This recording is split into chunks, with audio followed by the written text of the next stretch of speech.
If a bus stops where no one has lived for decades, someone is lying about the destination. If the storm erases the road behind you, the trip is no longer moving forward. And if every passenger refuses to take off their coat, maybe they're already dressed for where they're going. The snowstorm arrived fast and mean, the kind that turned highways into pale tunnels and swallowed sound whole. Still, the night bus rolled out of the terminal right on schedule, its digital sign blinking "Winter Route," like it hadn't gotten the memo that this line was supposed to be dead. They always canceled it in winter. Everyone knew that. The route cut through abandoned stretches, old towns that dried up and collapsed inward. But that night, paperwork said go, lights said go, engine said go. Inside the bus sat 7 passengers. They were spaced out evenly, like they'd planned it. Every one of them wore a heavy coat, zipped or buttoned tight to the chin, gloves, hats, scarves, no exposed skin except faces, pale, still, unblinking. Snow clung to their shoulders, but none of it melted. No one spoke. The driver checked the mirror. No eye contact, no shifting, no phones. They stared straight ahead, hands folded or resting on knees, as if waiting for something to start. The first stop came 20 minutes too early. The bus hissed to a halt beside a crooked signpost almost buried in snow. The driver's brow furrowed. This stop had been removed years ago. There were no houses, no road leading off, just an open field and a line of black trees swaying like they were whispering to each other. A passenger stood. The movement was slow, deliberate, no rush, no hesitation. He walked down the aisle without looking at anyone, boots making no sound. The doors opened and the storm rushed in, loud and violent. The passenger stepped out. He didn't look back, didn't shield his face. He just walked forward, and within seconds the snow swallowed him completely. No one got on. The driver closed the doors and pulled away, a tight feeling settling behind his ribs. Another stop, then another. Each time the same pattern. One passenger arose, one passenger left, always somewhere wrong, an empty lot, a collapsed gas station, a stretch of road with nothing but snow and memory. Never a house, never a light. The bus grew quieter, heavier, as if it were sinking into the road. The driver glanced at the mirror again. Fewer passengers now, too few. The empty seats didn't look vacant, they looked erased.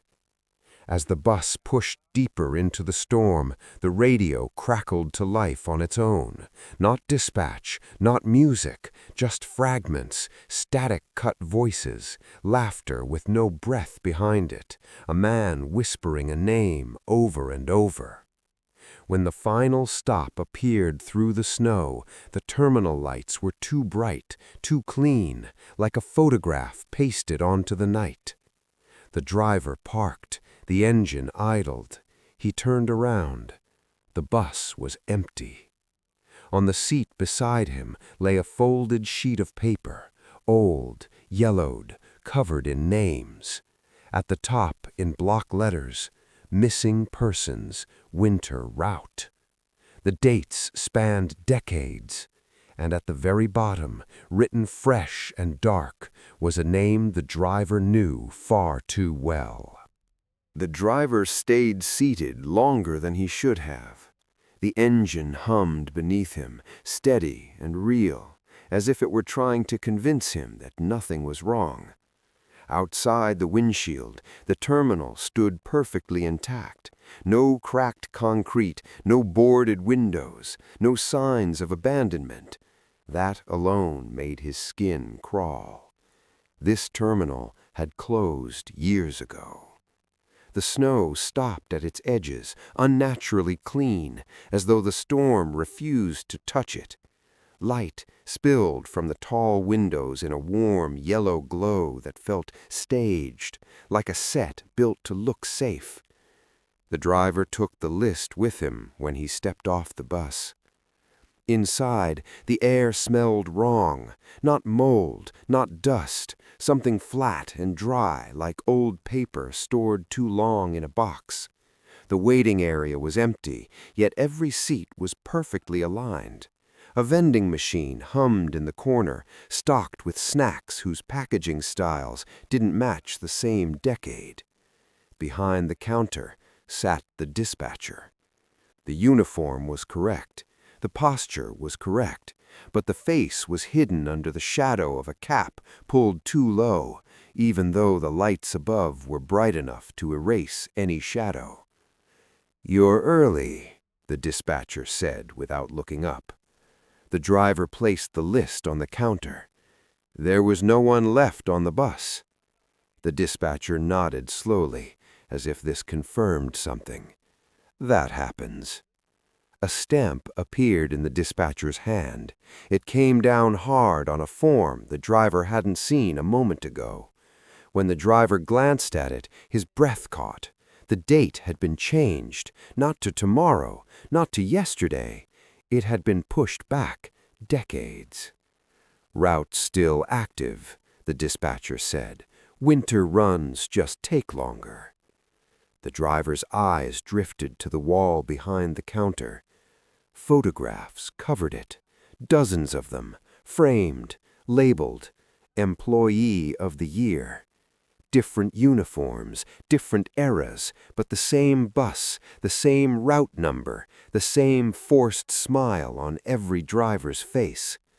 One photo made his stomach drop. It was him, younger, thinner, same name printed beneath the frame.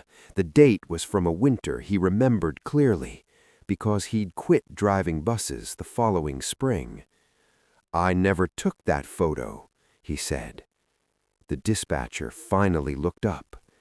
There was no face beneath the cap, just darkness, deep and endless, as if the light refused to enter. "You did," it replied. "You just didn't finish the route." A loud chime echoed through the terminal. "Now boarding, winter route." The doors behind the driver slid open on their own. Cold air rushed in, carrying the sound of footsteps. But when he turned, there was no one there. Only the bus, waiting, with its headlights on. The driver did not remember getting back behind the wheel. One moment he stood in the terminal doorway, cold gnawing at his spine, staring at the waiting bus. The next, the doors were closed, the engine was running, and the road unspooled ahead of him like nothing had ever stopped. The storm had changed. Snow still fell, but slower now, heavier, as if each flake carried weight. The headlights carved a narrow tunnel through the dark, and everything outside that cone simply didn't exist. He checked the mirror. There were passengers again. Not many, 5, maybe 6. It was hard to be sure, because the mirror refused to hold them still. Each time his eyes shifted, the number felt different, like counting something that didn't want to be counted. They wore the same winter coats as before, same rigid posture, same forward stare, except for one. In the very last row sat a man the driver was certain had not been there when the doors closed. He was tall, shoulders hunched beneath a long, outdated coat dusted with snow that hadn't melted. His hands rested openly on his knees, bare, grayish, fingers slightly curled as if stiff from cold. He was looking directly at the driver through the mirror. The driver's throat tightened. He looked away, looked back. The man hadn't blinked. The bus slowed without the driver touching the brake. The dashboard lights flickered, briefly replaced by symbols the driver didn't recognize, jagged icons, wrong angles, like warnings from a language that had gone extinct. An old stop sign rose out of the snow ahead. No shelter, no road branching off, just a marker standing alone, its lettering so faded it was barely readable. The man in the back stood. His movement felt louder than it should have been, though his boots made no sound. As he walked down the aisle, the overhead lights dimmed one by one behind him, plunging the rear of the bus into shadow. When he reached the front, he didn't head for the doors. He paused beside the driver. Up close, the man smelled faintly of smoke and dust, like something recently pulled from the ruins of a burned building. "This stop still here?"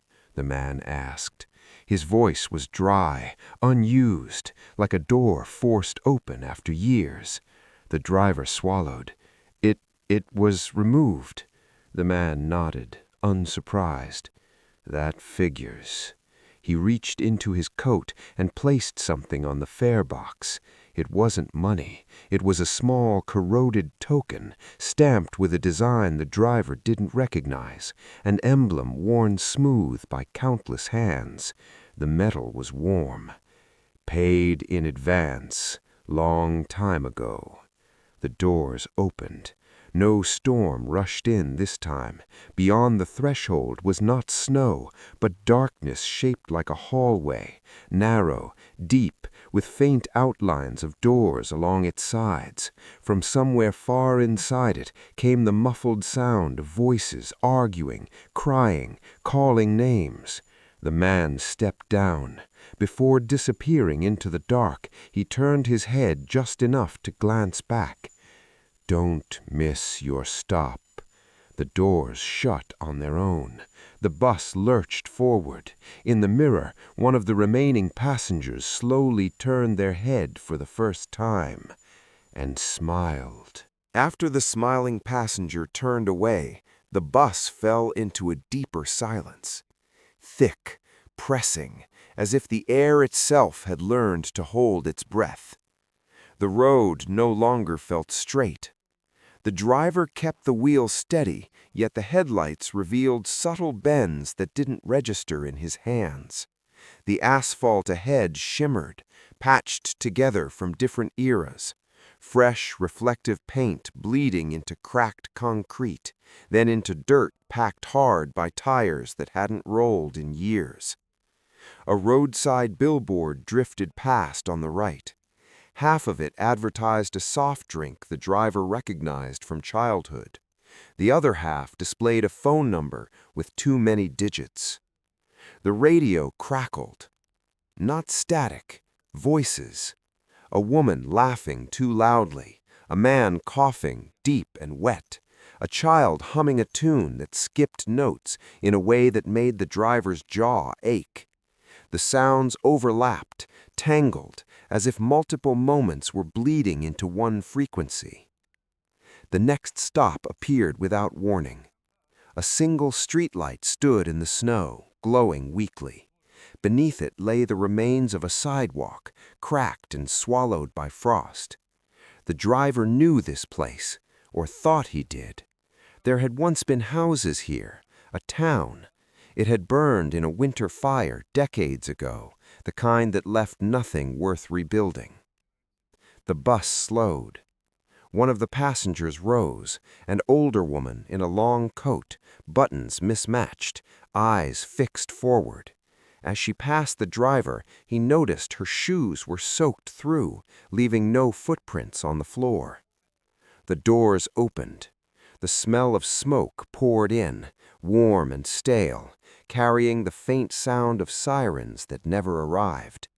The woman stepped out and vanished into the light. The streetlight flickered. When it steadied, the sidewalk was gone. The driver shut the doors and pulled away, heart hammering. He checked the mirror. Another seat had disappeared. Not empty, gone, as if the bus had been built with fewer seats than before. Farther down the road, a familiar shape loomed, a gas station, or what was left of one. The canopy was intact, but the pumps beneath it were ancient, their displays replaced by spinning dials. The price board listed numbers too low to be real. The stop sign glowed. Another passenger stood. This time, before the doors even opened, the driver saw something impossible. Through the side window, the passenger was already outside, waiting. The inside version of the bus continued walking forward, reaching the doors just as they folded open. For a split second, two of the same person existed, one stepping out, one standing in the snow, watching. Then they merged. The driver felt something cold brush the back of his neck. The bus accelerated on its own. The road ahead narrowed into a single dark ribbon, and the driver understood with sudden, sick clarity. These stops weren't random. They were returning people to the last place they were seen alive. And the route was remembering faster than he could forget. The driver noticed the paper only after the bus nearly missed the turn.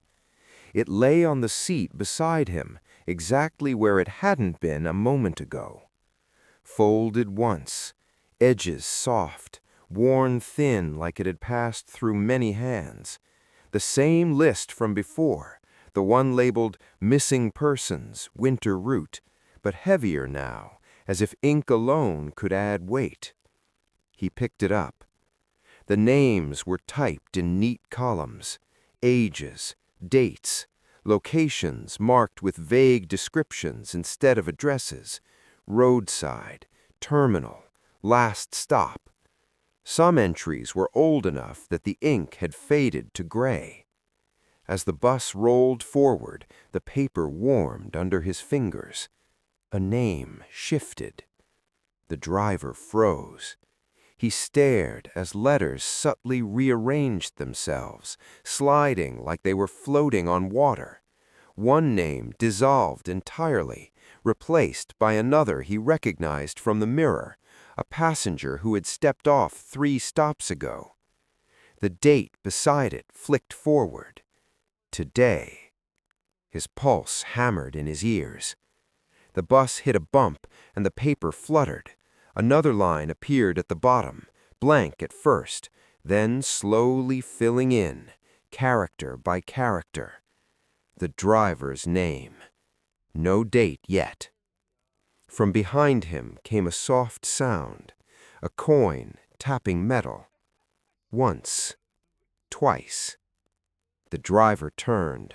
A boy sat 3 rows back, feet dangling just above the floor.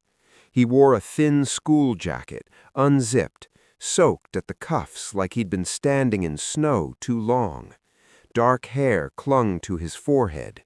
His cheeks were flushed with color, real color, not the washed-out gray of the others. He held an old coin between his fingers, rolling it across his knuckles with practiced ease. "You're not supposed to read it while it's updating," the boy said casually. The driver's mouth felt dry. "Where did you come from?" The boy shrugged. "Same place as everyone else. I just didn't get off." The bus slowed again. Another stop ahead. Nothing but trees and a bent signpost. The boy leaned forward. "Don't stop here." "I don't—" The driver's protest cut off as his foot pressed the brake on its own. A passenger stood, the last adult one. The boy's expression hardened. If they get off at the wrong memory, they don't come back right. The doors opened. Wind howled in, carrying the smell of wet earth and rot. The passenger stepped out and immediately sank, not down, but away, like the space beyond the doors had depth instead of distance. The doors slammed shut. The bus jolted forward. The boy exhaled slowly. That one's gone for good. The driver looked back at the list.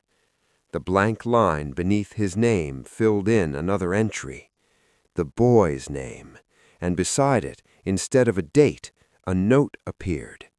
Status, pending. The boy met the driver's eyes in the mirror. "You're running out of stops," he said.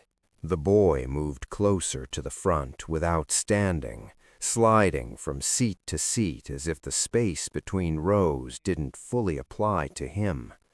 The bus lights flickered when he did, reacting like exposed nerves. "Listen carefully," he said. His voice stayed calm, but his hands worried the coin non-stop.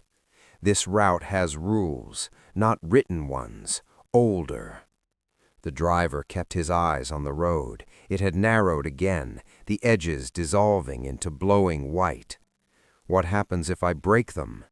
The boy snorted softly. "You already did. You read the list while it was changing." The radio clicked on by itself. A dispatcher's voice crackled through, warped, stretched. "Proceed as scheduled. Do not deviate." "That voice," the driver said, "is that the dispatcher?" "No," the boy replied. "That's the route correcting itself." Ahead, a reflective sign emerged from the storm. The letters rearranged as the bus approached, never settling on a single word. The driver felt a pressure behind his eyes, like the road was trying to be remembered by him. The boy pointed at the mirror. "Rule 1. Never trust the count. If you try to make sense of how many passengers there are, you'll become one." The driver swallowed. "Rule 2. Don't look at the road when it bends backward." The boy nodded toward the windshield. For a heartbeat, the driver saw it, the tire tracks ahead curving toward the bus, as if something had already driven there and come back wrong. He forced his gaze forward. The bus slowed again. "No," the boy said sharply, "not this stop." But the stop was already there. A playground stood half buried in snow. Rusted swings creaked without wind. A slide rose from the white like a broken tooth. There hadn't been a playground on any map the driver remembered, but something in his chest recognized it anyway.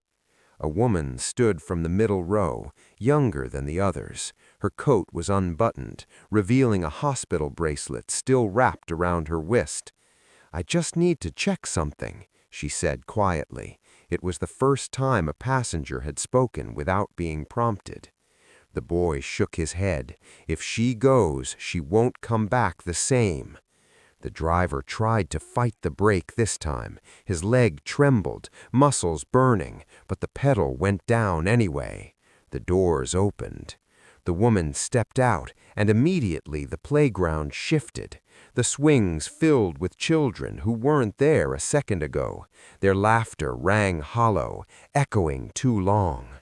The woman took one step toward them. Then she stopped. She turned back toward the bus, eyes wide with sudden understanding. "I don't remember this place," she whispered. The doors slammed shut. The playground vanished. The woman was still standing inside the bus, gasping, clutching her wrist. The bracelet crumbled to dust and fell through the floor. She slumped into a seat, shaking.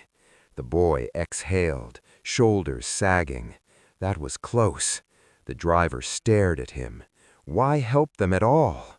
The boy looked down at his coin. "Because someone helped me once, and because if enough people get off wrong."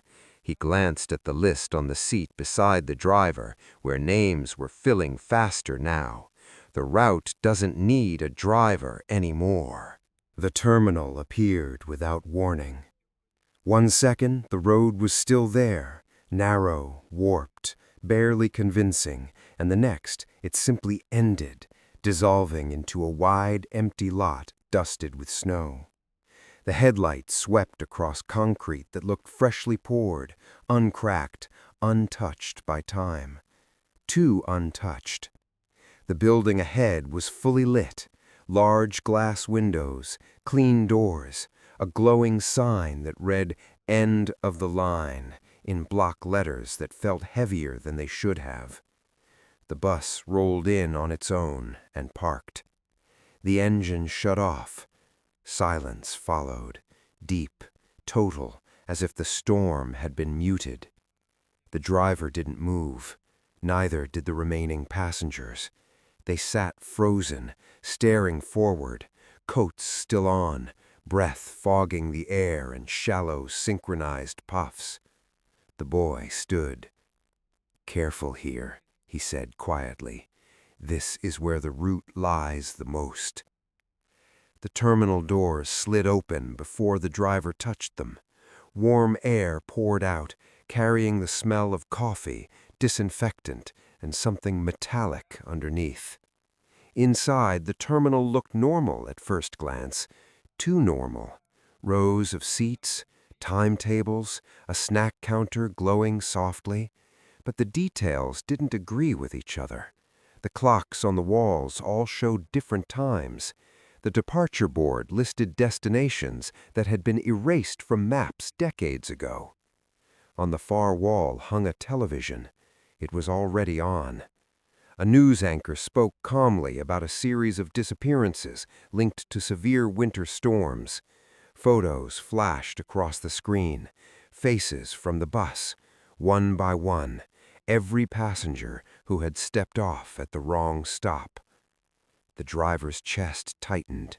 Then his own face appeared. The caption beneath it read, "Person of interest, possible last contact." "That's new," the boy muttered.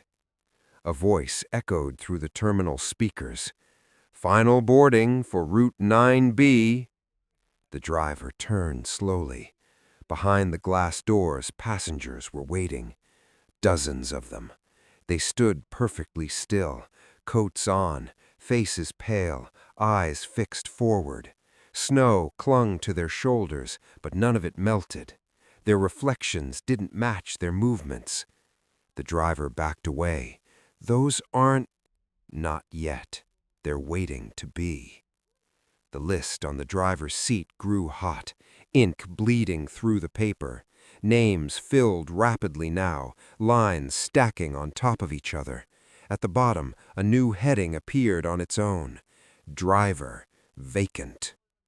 The boy swallowed. If someone takes that seat, the route closes. And if no one does? The boy met his eyes. Fear finally cracked through his calm. Then it keeps running, forever. Outside, the waiting passengers stepped forward in unison. The bus doors began to open. The bus doors shuddered, half opening, as if something on the other side were pulling them apart by force rather than mechanism. Don't let them in. No lights, no indicators. The bus no longer belonged to him. Outside, the waiting figures began to move. They didn't walk. They slid forward, boots never quite lifting from the ground, coats brushing against one another without sound. Their faces were empty in the same way unfinished mannequins were, suggestions of eyes, mouths that hadn't learned expressions yet. The doors opened fully. Cold rushed in, sharp and biting, but no snow followed. Instead, something heavier entered the bus. Pressure, weight, presence. The front seats dipped as if occupied, though nothing could be seen. Seatbelts snapped shut on their own, one by one. Click, click, click. The driver's ears rang. The boy clutched the pole near the front. "They don't need bodies anymore," he whispered. "Too many stops, too many lost." The list tore itself free from the seat and fluttered into the air, pages flipping violently. Some entries were nothing but smears, as if the people they belonged to had never been fully real. The bus lurched forward. Through the windshield, the road split into two identical lanes, both vanishing into darkness. Above them, the sign flickered. "Continue route, correct error." The driver felt a hand grip his shoulder. Ice cold. He turned, but saw no one. Still the pressure increased, pushing him toward the seat, toward the wheel. "Someone has to drive," a voice said, layered and wrong, like several mouths sharing the same sentence. "You know the way now." The boy stepped between the driver and the seat. For the first time, he looked small, young. "If he sits, you'll never stop running this route." The unseen grip tightened. The bus accelerated. The driver made a choice he hadn't known was possible. He reached out, not for the wheel, but for the emergency door lever.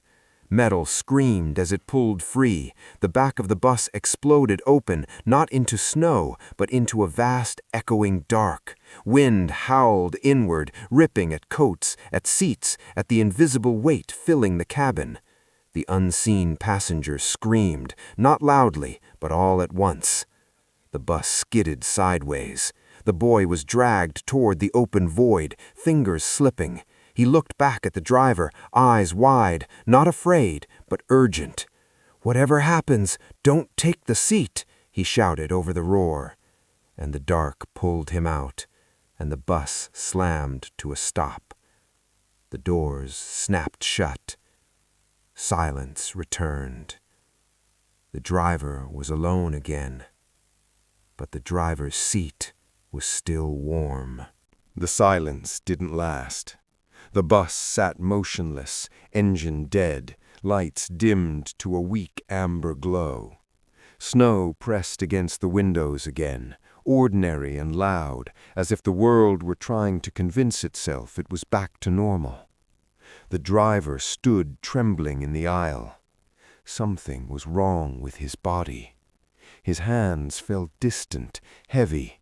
When he tried to step forward, his legs lagged behind the thought, like they were receiving delayed instructions. He glanced down and felt a cold twist in his stomach. He was wearing gloves. Thick winter gloves, damp at the fingertips. He hadn't put them on. The mirror caught his attention. Slowly, unwillingly, he raised his eyes. The driver's seat was occupied. Someone sat there now, upright, perfectly still, wearing the company uniform. The cap was pulled low, shadow swallowing the face beneath it. One gloved hand rested on the wheel, the other adjusted a switch on the dashboard with practiced ease. The engine turned over. The driver staggered backward. "No," he tried to say, but the word came out wrong, thin, breathless, like air escaping a crack. The bus began to move. In the mirror, the driver saw himself, not standing anymore, but sitting, third row from the front, coat buttoned to the chin, hands folded in his lap. A passenger. Panic surged, but his body didn't react. His chest rose and fell in shallow, measured breaths that weren't quite his own. Around him, other seats pressed inward, closer than before. Shapes occupied them, not fully visible, but undeniably there. The list slid down the aisle and landed at his feet. He bent stiffly to pick it up. His name had shifted. No longer under pending. Now it read status en route. The bus slowed. A stop sign emerged ahead, one he recognized instantly. A stretch of road near his childhood home. Snow-covered trees. A ditch he remembered crashing a bike into once, breaking his arm. The bus hissed to a halt. The doors opened. Warm air drifted in, the smell of pine and wet asphalt. Somewhere close, a porch light flicked on. His legs moved without permission. He stood. Every instinct screamed to fight, to run back, to tear at the seats, but the rule held firm. Passengers exited, drivers drove. As he stepped into the aisle, the figure at the wheel tilted its head slightly, acknowledging him without turning. The driver reached the doors. Outside, the snow thinned, revealing a familiar path leading into the dark trees. Behind him, the doors began to close, and just before they did, he heard a sound that froze him in place. A child's voice, distant but clear, carried on the wind. "Don't take this stop." The doors slammed shut. The bus pulled away, and the driver was left standing alone in the snow, exactly where he had last been seen alive. Morning came slowly. The snow around the driver's boots melted first, soaking into the ground like it had been waiting for permission. The road beside him was real, cracked asphalt, tire tracks, a faint oil stain near the ditch. Ordinary, painfully ordinary. The bus was gone. No headlights fading, no engine sound, just quiet winter air and the distant hum of something waking up far away. The driver staggered toward the trees, breath shaking. With each step, the world felt heavier, more solid. His reflection appeared in a dark window of a nearby building, his face older than he remembered, eyes rimmed red, alive. He laughed once. It came out broken. Hours later, authorities found him wandering along the roadside, disoriented but unharmed. He told them about the bus, the route, the passengers. They wrote it down politely and exchanged looks when he wasn't watching. No missing persons report matched his story. No winter route existed in the system. Weeks passed. The driver tried to forget, took a different job, slept with the lights on, avoided buses entirely. Then, one night, during another storm, a local news segment flickered on his television. Transit officials confirmed the discovery of an abandoned bus at the end of an unused route. The image froze his blood.